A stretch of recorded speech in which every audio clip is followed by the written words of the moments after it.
Bəs belə deyim, yəni boya vurmuruqsa, məsəl üçün divara hər hansı bir belə deyim də, aboy divar kağızı vururuqsa, burada necə olur vəziyyət? Yenə də eyni şəkildə bildiyimiz ona uyğun da. Ona uyğun boyadan istifadə oluna bilər, bəli.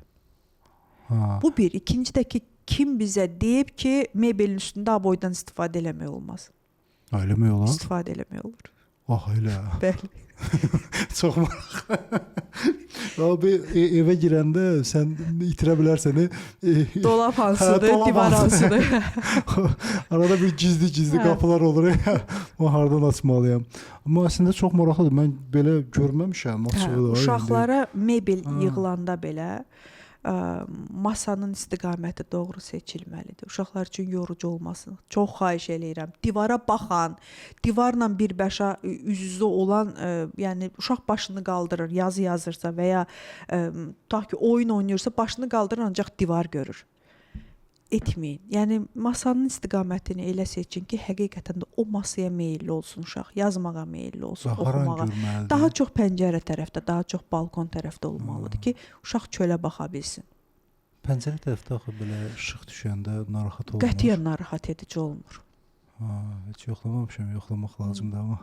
Bu iş otaqlarında da yəni sınaqdan keçirtmişik bunu. Yəni biz özümüz də keçirtmişik, amma bizdən öncə də zaten bu sınaqdan keçirilmiş bir şeydir. Çölə mənzərəyə baxılmalıdır. Yəni iş prosesi o demək deyil ki, tamamilə qopmalısan təbiətdən və ya ətraf aləmdən.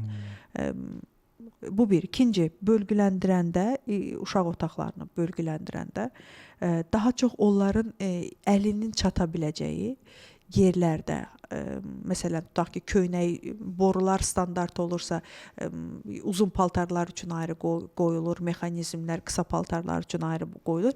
Burada böyüklər üçün daha çox askılı hissələr düşür yuxarıya, uşaqlarda əksinə olur, aşağıya düşür. Askılı hissələr ki, əli çatsın, özü götürsün, istifadə edib geyinə bilsin. Əslində biz uşaqları düzəldəndə mən bilmirəm də, yəni biz adam çağırmışıq ki, düzəldir.